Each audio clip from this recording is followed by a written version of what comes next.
I am so excited to have Sahaj Kaur with us. And Sahaj is a yogi and an intuitive healer. And she also reviews Akashic record. And in a moment, we're going to talk with her about what that involves. And I hope that you will be just as excited as I am to learn about this. As a matter of fact, yesterday, I had a reading with her, and it was really fascinating. So I'm not going to tell Sahaj's story. I'll have her do that for us. And before I get started, I want you to cuddle up, snuggle up, get your pillow, get your pencils, get your pens, whatever it is that you write with, and of course your journal, because I am sure you're going to want to take some notes as we learn together about Sahaj and the Akashic record. Before I get to asking Sahaj about the Akashic record, however, I want to focus a little bit on that yogi part because that sparked my interest from the start. So I'm going to ask you, Sahaj, to help us understand this yogi business. I think for me, yogi means it's like a proper pronoun, a proper noun, so to speak, which means that it's a group with a capital Y, which means that there are probably levels in it and stuff like that. So, who's a yogi or what is a yogi? And then we'll introduce you. Well, thank you. Thank you, Gwen, for inviting me. First of all, I really appreciate being here with you and your enthusiasm for this topic. So yogi, it's a big topic actually, and it comes out of yogis come out of the Himalayas and India traditionally. And they are a wide group of practitioners that have many ways of connecting to uh, their essence, their divine. And then there are gradations, as you say. And so Kundalini Mm, Yoga is a mhm, style within that. So yoga in the West, we think of it as postures, where we do exercise and we get a workout and we get to feel calm and, um, mm, and you feel stretched out and limber and all mhm, the aches move out of your body and it mm, gives the practitioner, if practiced daily, a very limber body. mhm, But it also prepares, when we talk about the spiritual space, we want to create a spiritual space. It is like the foundation for creating that opening in the body. So mhm, the mind can come under your submission, really. mhm, mhm. And then you have more access to the divine energies that flow through all of us. Mm. Yeah, that sounds like something that many of us could use, with our fast moving society, with technology glaring at us every moment of the day. Our minds go everywhere, absolutely everywhere. And some of us have challenges even focusing on a simple meditative or focus exercise. So that sounds very interesting.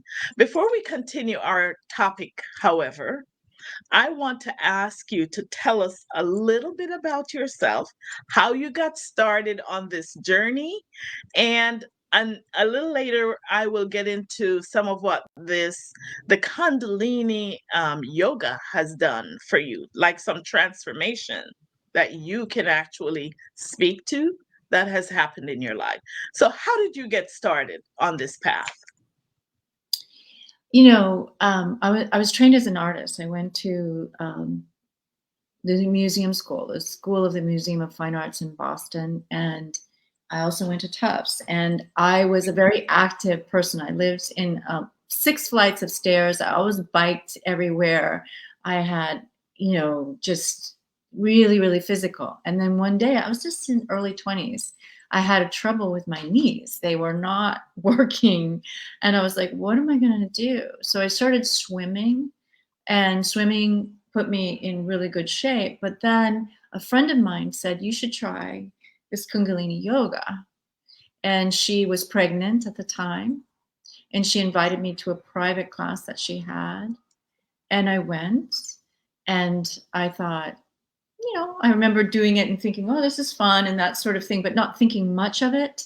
But I went outside after the class, and this very clear voice that I'd never really heard before said, this will save you. Mm. And I just was like, who said that? What was that about? I mean, I thought I was thriving. I was developing artist housing in Boston. I was showing my work. I had traveled. I won a traveling scholarship and gone to Indonesia. I didn't think I needed to be saved. Mm. And then saved from what? Yeah, saved from what? And so, but I started going to the classes. That piqued my interest enough. I started going to classes, and there was this really amazing class. A lot of people went, like 50 people would go to this class. They come from all over. But it's just, Kundalini it blends like dancing and community and traditional yogic postures and meditation with relaxation. So all these things are in it, and it's meant for someone who has a busy life. It's not meant for you to go off and live in a cave and never connect with people, which yogis do in the Himalayas. Ah.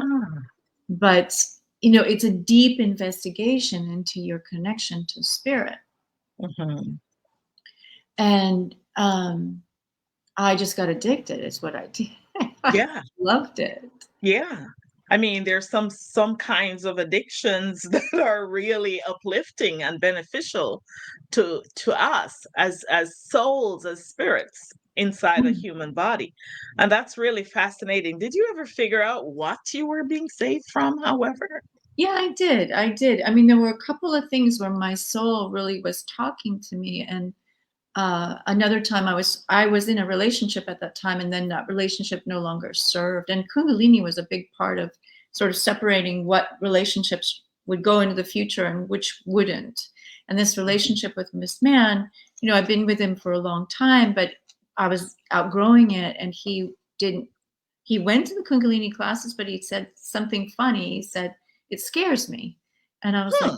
scares you? And he's like, I like my neurotic self. It's like, it will chase it away. It will chase it away and bring you back to your essence. Oh, So, that's interesting. yeah. I Yeah. think I might want to look a little bit more into that Kundalini yoga stuff. It sounds like fun, involving movement and meditation and all of that. I mean, for a lot of people who would want to think about this, I guess it would be the time commitment that would concern them. But you said it's for busy people. And with it sounding like it has so many different components that would span hours, if you will, of time, how could busy people fit that into their schedule? Well, as you say, there's a lot of components, but you can take one small component and it will have all of the elements in it and do like a 9-minute meditation, Oh, 3-minute meditation. There's lots of techniques within it that you can. And the idea, there's so many ways to go into it. It's nice to have a little bit of guidance so that you can find the one that really works for you. So, right. and that takes a little bit of discernment, but Mhm. anybody going to, there are many public classes, and these public classes, like I hold 2 um, every week on Thursdays, and it's an hour and 15 minutes. So yes, you set aside some time to really clean your house. Mhm. Meditation. I think meditation is very popular now, and a lot of people are getting more Yes. aware about it. And it's really like brushing your teeth. You've got to Mhm. clean your mind, let go of stuff. Oh, absolutely. Totally and completely. So you talked about these resources or these classes that you have. Is there somewhere that people could go to view this for themselves that you have? Yes, I teach out of a studio that's a virtual studio and a real studio, and it's out of Cambridge, Massachusetts, and it's called Five Doors Health and Wellness. And So, mhm. they can go there, fivedoorshealthandwellness.com. Oh, okay. Five Doors Health and Wellness.com. Okay. Awesome. And so that is for the Kundalini um exercises or the meditations that you do.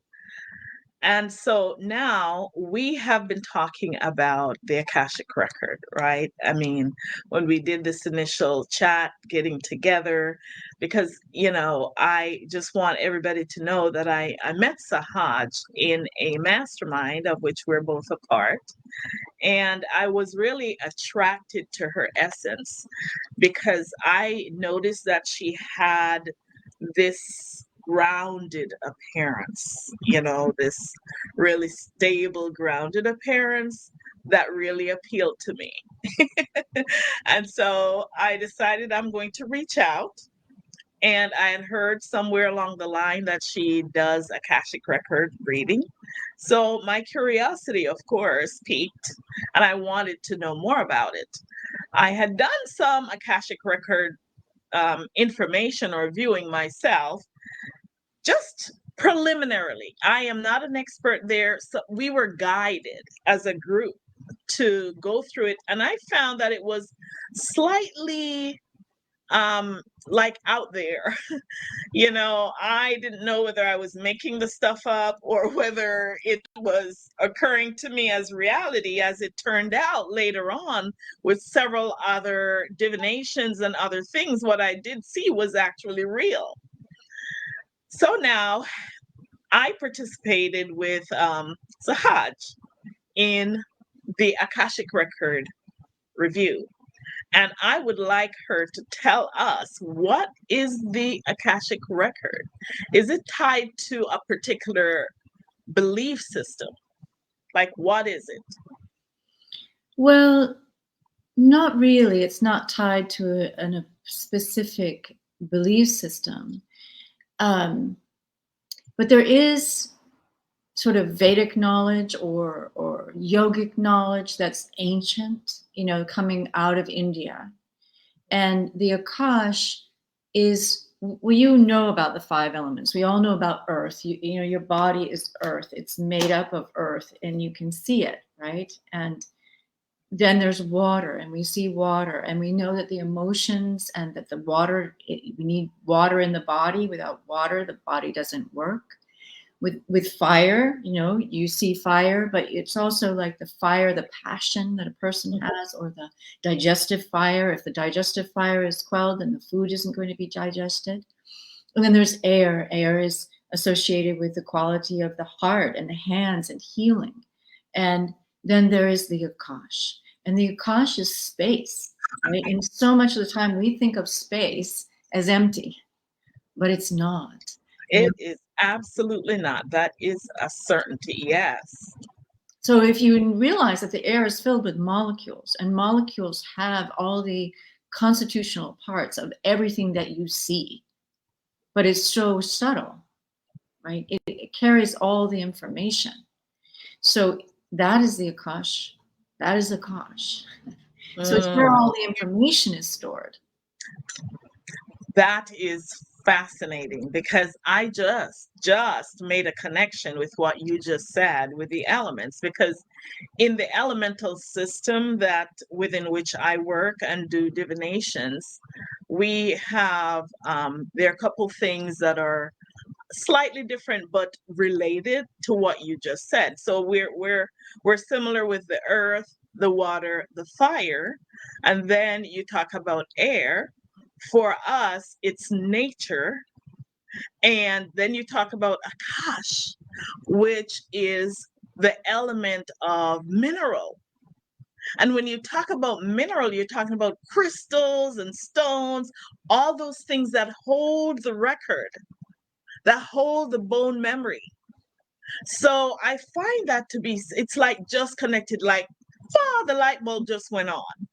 And I could definitely see the relationship with the Akash and with the element of mineral. So where do you actually go when you're reviewing this? Like, do you go somewhere and look through something, or where do you go? I mean, people want to know that, you and I know how that works, but I'm sure people would want to know, where do you go to see this stuff? Well, that's the thing. People think it's a library, it's out there. We think God is out there. Well, no, the Akashic record's in you. Ashe. So, I mean, I'll go into what we have in yogic philosophy is something called Samkhya philosophy, which really describes what is spirit and what is earth, what is this material realm that we are in. And then it starts with the subtle and goes to the densest, which is earth. So it comes down from spirit through gradations. And Akash is one of, actually a denser one, because mind, intelligence, and ego are what we call the subtle body. So the subtle body, traditionally, colloquially, we say, oh, it's a ghost, right? That's a projection of a human being. And people have seen that. People have experienced them. And what that is it's that is the essence of a person. That's a projection of the mind. And in that projection is everything that's ever happened to you, everything. And we consider that there's past life as well as present life, or that you could say you're in your DNA, right? Everything ancestral, it's in you, it's present with you. And if you can be subject to it, but not understand it, and some of it needs to be healed, some of it needs to be integrated. Do you know what I mean? So the Akash, like yogic philosophy, is that when the soul dies, the soul and the subtle body go together into the next life. The subtle body is what's carrying all of these impressions. In India, we call this samskars. They're like impressions, and their tendencies, they can be good or bad, it even the construction of your face, why you've been born with the body that you've been born, and the tendencies that it has. This comes from, according to yogic philosophy, everything we've also ever done too. It's an amalgamation of those things. So, and in gene structure, in gene and your family history and stuff, you have inherited things. Well, you've chosen that frequency because you're similar to it. That's the Akashic record, the idea. And so we want to take full responsibility for all the choices we made. And when I deal with the Akashic records, it's about our emotional and mental choices. It's not so much karma, which is cause and effect, right? Something we initiated an action, it has an effect, and then there is a result. Now that's part of the impressions. Does that make sense? Absolutely. So, in essence, then, what I do hear you're saying is that this Akashic record information is really available to us at any point. I mean, we think of life as being linear, like from going from one place to the next, but really life can be multidimensional in many ways, Yes. incorporating all those even past record that we have experienced. And it looks like there's a little bit of lag that's going on. Yeah. So that is really, really fascinating. And at any point in time, does do so is there the ability for people to pull at any point from any part on this plane, this Akashic record plane, and bring it into their current lives? Well, it's always with you. It's never not with you, right? It's recording right now, Right. everything you're doing. So it's always with you. The the thing with the Akashic record, there's many ways to to access it, right? But there doesn't mean that you can make sense of it, because there's a lot of information. It's a tremendous amount of information. So how do you organize it and how do you approach it really comes from your asking the right questions and directing the information in such a way that is open-ended, but at the same time specific. And my work, a lot of I know what you're talking about when you go into the records. When I first was trained to go into the records, I remember, first of all, there was a tremendous amount of resistance. I really had to learn how to do it. It's a very deep sort of upgrade of consciousness to go into it. And there's a lot of resistance before. But it, you know, like you could go in and you could ask about the future. You could ask about the potential of a business. You could ask about all these things. But what I find to be the most useful is to help us go into the subconscious and see what emotional and mental blocks that we chose to various situations that no longer serve us and that are keeping us from moving forward. You know, and they might be in the form of anxiety or anger or fear or anything basic emotions that we Yeah. all go through. But those are the things that, you know, you could go to a therapist and your ego is not going to let you go deep into the subconscious. But the Akashic record, it just lays it bare. Mm-hmm. This is what's going on. And you might not even agree with it initially. Mm-hmm. But as you sit with it and spend more time with it, you realize, wow, yeah, because we do a lot to be high functioning, but sometimes that what's serving us in that arena of high functioning is not allowing us to heal. Mm. Does that make sense? That's really profound, what you just said. So, for someone who wants to ask the question about what's blocking them or whatever it is, how do you suggest they go about doing that for themselves? Like the block, like using that information in their current lives presently to upgrade or to whatever they want to do, to work with it, to empower whatever it is that they're working on in this moment. How do you recommend that they ask that question? That's a really good question. And I think the more you hone those questions, the more specific you get, the better the reading is.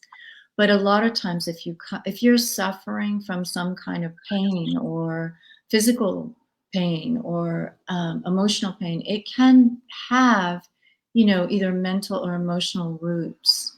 So when we look at the root, we can actually either heal it or actually make it more manageable. So that's one way.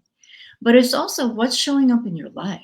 What are you bumping up against? And you know you're bumping up against it. And you might Mhm. not even talk about it with anybody, but you know, say energetically, you're in group and a certain kind of event happens repeatedly. You know, as people Mhm. act in an odd way, and you feel like all you did was walk into a room and ask for a cup of coffee, and somebody had like a reaction.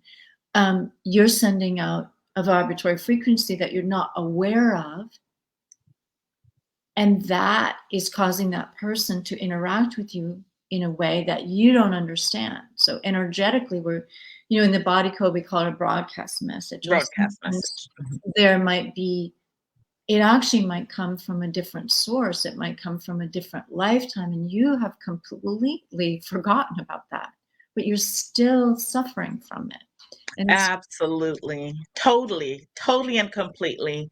And even as an energy healer myself, I encounter clients with that issue. I would even say personally, there's some things that you find happen, and it's you go to a different group, a different crowd, different circumstances, and it's like ditto, like same thing happening again. So that's clearly something to clear energetically.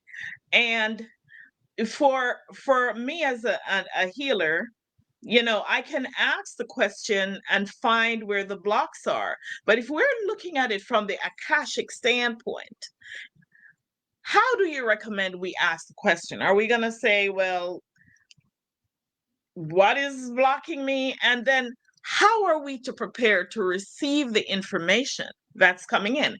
Is it coming in based on our intuitive style, or is it coming in some kind of standard way? I That's don't an know if that's interesting clear. question. That's an interesting question. I mean, Yeah. one thing you have to understand is that you can only access a Akashic record of anyone if you have permission. Nobody can Well, go. ours. Yeah, I Ours. mean yours. The thing is, I think that it's like it's a little hard to be objective. When you're dealing with yourself. Yes, Totally you and can't. completely. Always. Yeah, so you can do it. I mean, I as a practitioner, I can do my own records because you can go in. But I also don't know that and I've healed myself tremendously. But when someone else looks at it from a different perspective and sees it in context, you learn so much. You know, Yeah. and I No, think that I totally agree. I mean I can use an example from my own life, Mhm. which I mean, I have to I have to say that a lot of these things that happen to us, they happen for a reason. Oh, Um, yeah. these blocks can be our best teachers, but Oh, then there'll absolutely. be a time when we've outgrown it. Yeah. We need to divest of it. And sometimes that's challenging if you don't have a way to do it. So there are blessings, it's like the silver lining, and they may spur you to go towards um, you know if in the beginning it's just I just want to be able to interact with people and have it go well. It might be something Mhm. that simple, like why is this always going crazy, you know Mhm. um, or why do people react to me in this way, or that sort of thing. I mean, we all have very specific energy, and you know your energy, and you know what it will Mhm. bring. You've known this since you were a child. Like some people know that they're really good in group and that they can bring people together.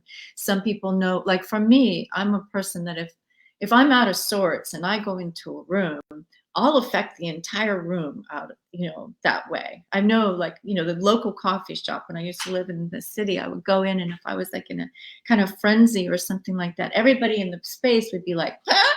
And it's just Mhm. energetic, Mhm. Mhm. and if I come in very calm, it'd just be like, no problem. So we know that about our energy.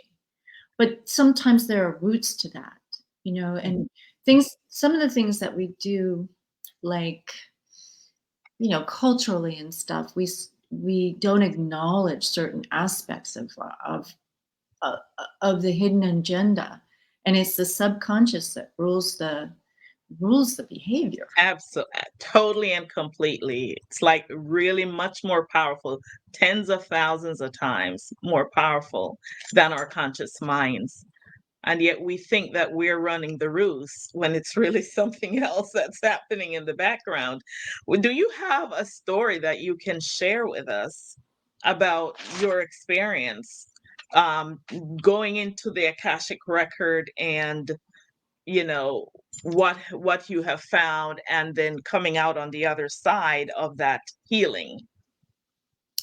Yes. Let's see.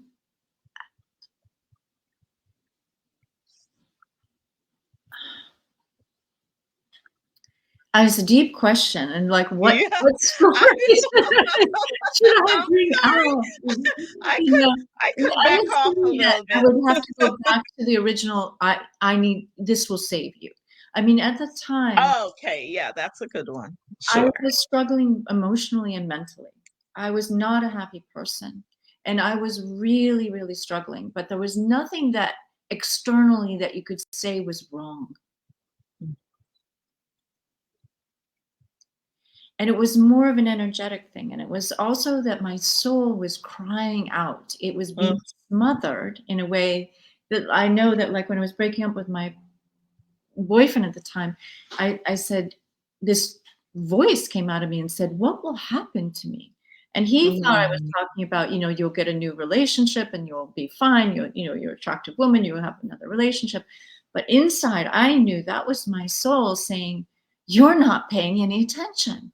mm, And you've got to pay attention to what's important." And mhm, that's really when I began my spiritual journey in earnest. And it really was Kundalini that was exposing that, mhm. because it's cleaning up, it's showing you who you are at essence. It's cleaning up all your stuff, and what you think is important. You kind of like go, well, maybe I'm just missing the boat here. And so I really started pursuing my spiritual path in earnest because of the yoga. And I know that many of my friends who have done the yoga and become teachers, I'm a teacher trainer, I train people to become teachers, it has exposed their spiritual path. And they're very unique.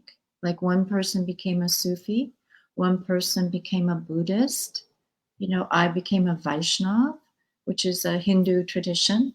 Mhm. Some people become Sikhs. Some people just, it's nature. Some people become healers. I mean, it really exposes what's already in there. And that's what's in the Akashic record, what's already in your soul, what needs to come out, what's blocking that.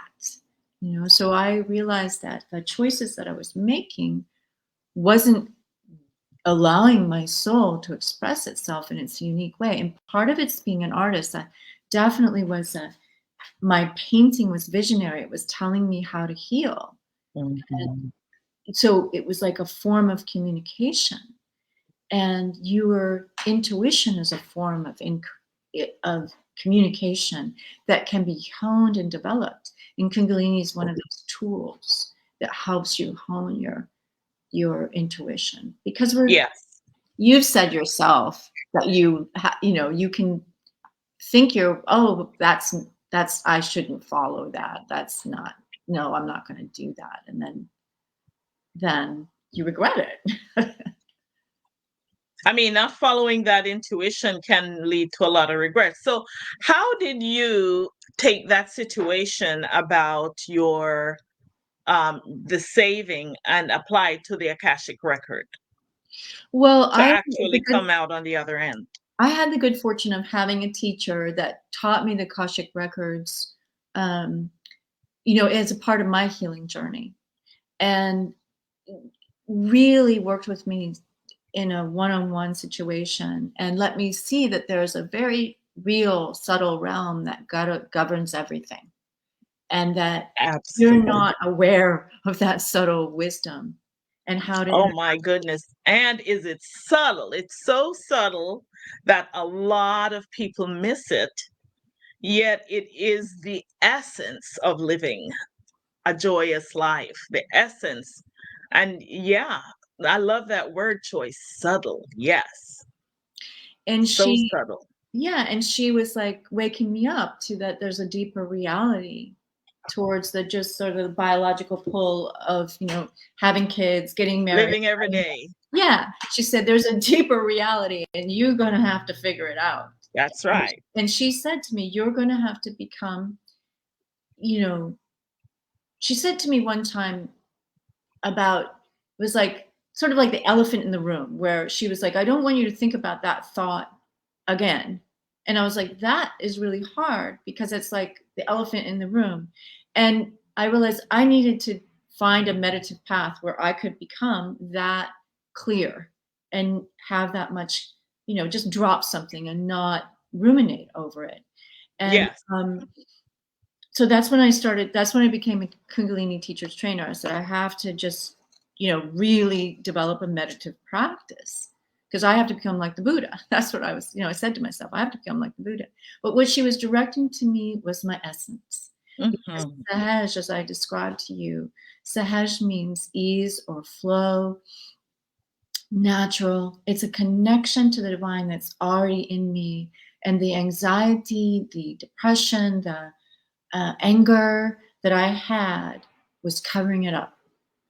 Absolutely. So beautifully said. I just really love what you are saying because when I talk to my people and to audiences, that is what I share.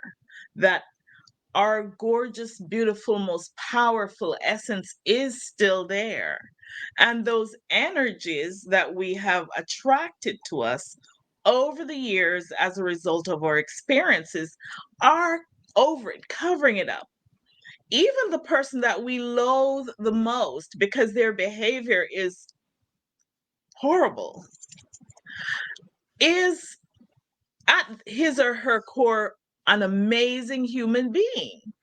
And there's nothing to change. All we have to do is to lift away the energies that are suppressing, and all of that beauty comes out. And that whole thing, with all this peace and joy and happiness, it already exists within. It's the crowd of the energies that need to be cleared away. So I just love that. I totally and completely love that. And I know we so as far as the Akashic record goes, I know asking that initial question that I asked was probably a little bit too deep. I mean, and I don't want to put you on the spot in any way, but for this, do you find that that initial talk about this will save you, and then you coming around to discover all of what was happening inside of you, those energies that were trapped either from past lives or current lives, did you find that your Akashic record knowledge helped you with that? And if so, how did you come through? How did it help you? Oh, it's a good question. There are so many things that you do that you think you learned in childhood, or that you, because of the way you were parented, or because this didn't happen. And the stories that we have actually are covering up what's really there. And so, Yes, yeah. And so these totally. simple things like, why am I so reactive to my mate when he says something? Right. So Little triggers, right? real triggers that you have, you think, you have this logical like connection. This happens because of this. And the reality is no, It doesn't, right? it doesn't. And it could have its roots in 3 lifetimes ago. That's right. And it could have Absolutely. a connection to ancestral, um, a pattern, right? That's right. But the more Yes. you know it yourself, the more, first of all, the more you understand that you are at the effect of your ancestors and you are the effect of your past decisions, the more compassion you have for yourself, and the more um, acceptance you can make. But when we go into the And yes, and for the ancestors too, right? The more yes, compassion we can have for them, because sometimes we like beat up on them, like how dare they? exactly. They also have those same path that we're traveling right now. Yeah. So sorry to interrupt. No, no, it's really So yeah. true. And it's good. I love the synergy between us. It's wonderful. Um, but when you go into the Akashic record, a simple thing that um,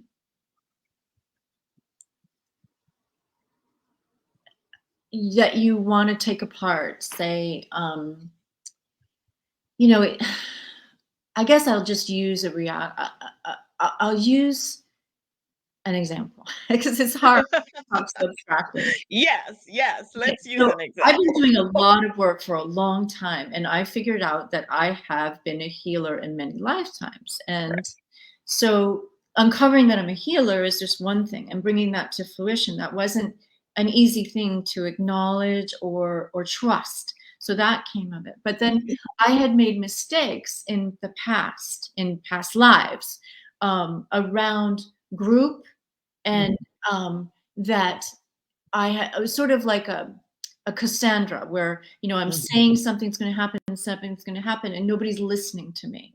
And mhm, then the event happens, and they blame me, and mhm. they excommunicated me from that group. And if you want to do anything, the most horrible thing you can do to any human is excommunicate them, right? So it creates a pattern of feeling of isolation, of feeling misunderstood, of feeling you're not connected. And so these types of events would happen in childhood, in adulthood, and I would be like, you know, I'm, I'm just, I just made a simple statement, or I just did this, right? Why is that happening? But yeah, yeah, yeah. so when I started investigating those, and whenever they would be triggered, I go, okay, what, like does it have to do with group or family or friends or, that kind of thing? And it was coming up all the time in group, right? It was coming up in group, like I think artist groups and artist cooperatives and things that were in group. I would see these behaviors that I wouldn't understand. And so those are the ones I would say, you know, go in and ask, is there anything in group around my art, around healing? And I'm just being more general right now. And it would come up, yes. And I would clear that. And then when I go back to the group, either the person that had acted funny would apologize, and then the energy would be completely shifted and changed, right? I was no longer creating that vibratory frequency to create, because it's like having a sign on your back that says, Yeah, you know, kick me. right? And you're unaware of it Yeah. because it's done, lifetimes ago, but it's Mm-hmm. in you, those impressions and those Perfect. fears or those reactions. And once Yes. you start taking those apart, you have more freedom. That's perfect. Yes. So that in essence really, I think, helps a lot of people to see, how some of the experiences that they're living right here and right now may not have started now, may have started years, many lifetimes back, and it's currently impacting them, and now it's time for them to stop and take a look to see, how can I get rid of this? What are the repeating patterns that are showing up for me in my life, making note of those, and really asking. It would seem to me that just really asking and listening to your intuition declare to you whether this is something that needs to be addressed. Because as I said, I don't do Akashic record stuff, but I do ask questions of my intuition, and sometimes even before the question is done coming out of my mouth, the answer is flying in. So that is, I mean, would you say that that would be a way for people to start getting answers in their own lives? Absolutely. I think these Yeah, tools are essential to become more conscious, more aware, and more on point with who you are and what you're meant to absolutely. express in this lifetime. Because we Yeah, got a gift and it needs to be come out, but as you said, it's covered. right, And a lot of right. these things are our own emotional reactions to this. I don't want that to happen again. I don't want people to excommunicate me. I don't want people to get weird to me in groups.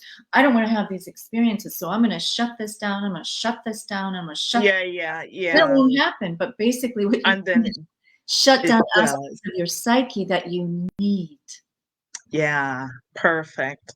Wow, so really beautifully said.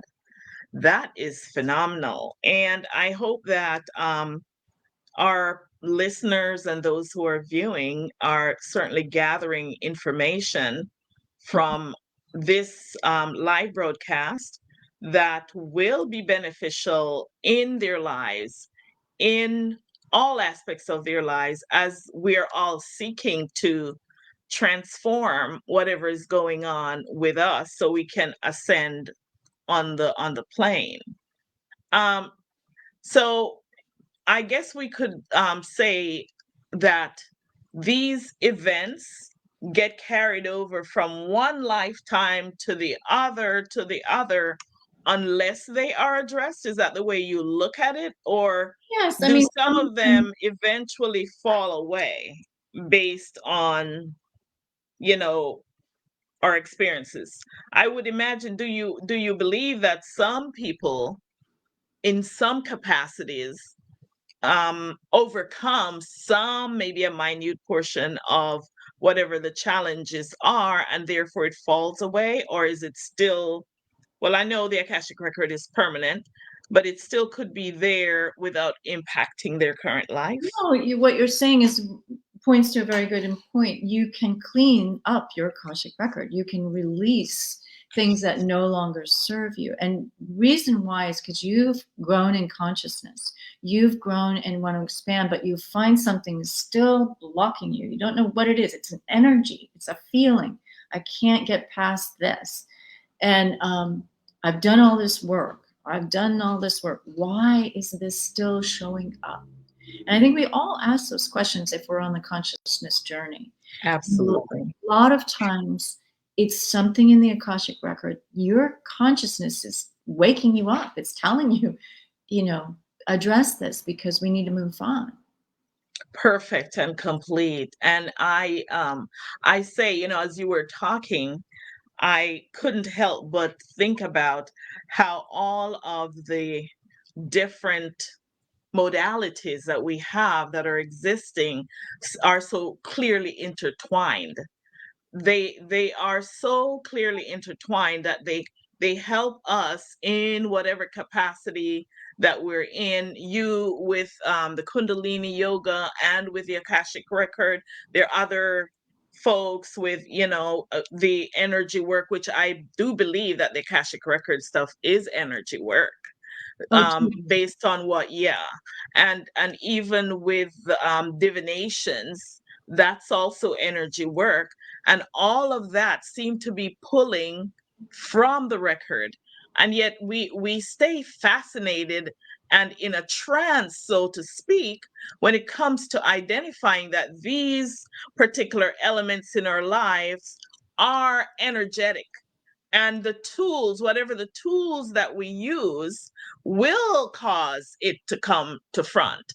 Because even I myself say, oh, I'm so fascinated with how all this stuff is showing up. When I sit down and I do a divination, and people say to me, oh, that was confirmed in another divination, or this is what they told me.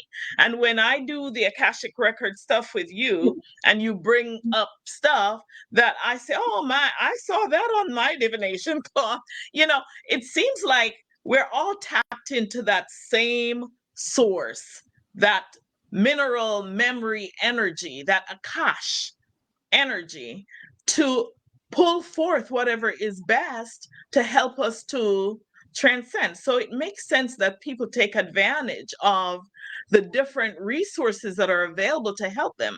And I don't believe that, we necessarily have to always reach out. As I tell my clients, I like to empower people for them to do their own thing. And there are times when we need to reach out.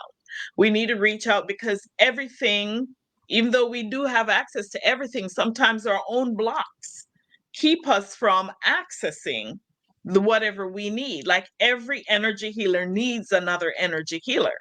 I don't I don't know one that can handle everything for themselves, because sometimes your own blocks keep you from discovering other things. So this is just really fascinating.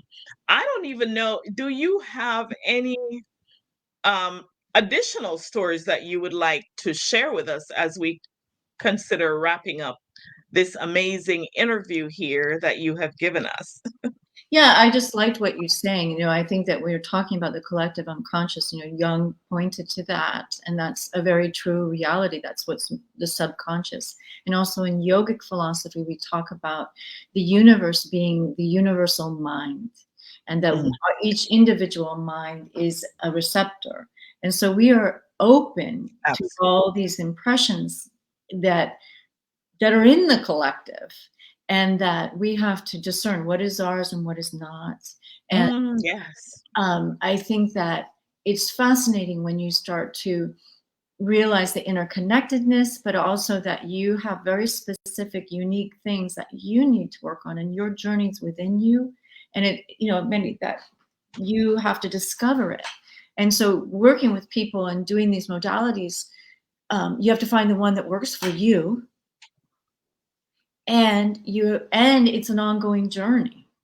It is a journey, it's not a destination, that's for sure. And yes, I am so totally delighted that you were able to bring us this wisdom. And I hope that the people who are watching have gathered several key nuggets from what was said.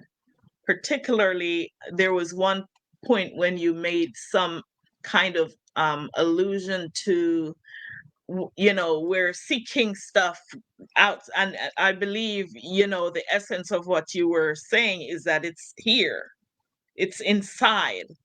And so to stop chasing after all of this, use the resources that can help us to focus in here instead, because Yeah, the answer is not out there. that was It's key fully in to here. exactly what will save me is that you needed to pay attention to the inner game and Ah, become centered in your core. hmm, yes. Then you And have a lot that, more to offer. yeah, yeah. That is the essence of real living, real happy, joyous living. Yeah. Thank you for sharing that with us. Ah, so I want to ask you to have, if you have any resources, any information where people can reach out and contact you if they need to have an Akashic record reading, or to experience the Kundalini Yoga experience. And if you don't mind giving that now so that people can write it down. Oh, sure. So we'll I have pause for a a minute just to website. make sure everybody has a pen and paper. I did ask you to get one at the beginning. Okay, so So my name is my website. It's sahajkar.com. So it's SAHAJ, which is a Sanskrit word, as I said. It means natural or flow or ease. It's a state that we can all achieve. And Kar is, it means princess, and there are many Kars. It comes from the Sikh religion, and it just means every woman is a princess and every man is a Singh, that's a lion, and that means it brings out the essence of us, that strength and um, royal bearing that we all have, that you can bring out in yourself. So it's just a reminding of that. So Kaur is KAUR.com. So it's sahajkar.com, and you can connect to my classes there, and you can connect. There's a form to fill out for the Akashic record under energy healing. There's a drop down menu and it will say Akashic record as well as energy healing. So just go to the Akashic record and sign up. You can do that's the way to tell me that you want to have a reading. well, thank you so much, Sahaj. And I'm going to repeat that for you just to make sure you have it. It's Mhm.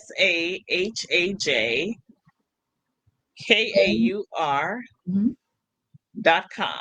Mhm. And so that is where you will go to gather the information for Sahaj. And I am so grateful again for you joining us, Sahaj. And I look forward to more connecting in the future. And to those of you who were able to join us, congratulations. I hope you found this interview to be very enlightening and forward moving for your life. And I look forward to connecting with you more in other places as well. Thank you. Thank you. Bye. Friend. Thank you.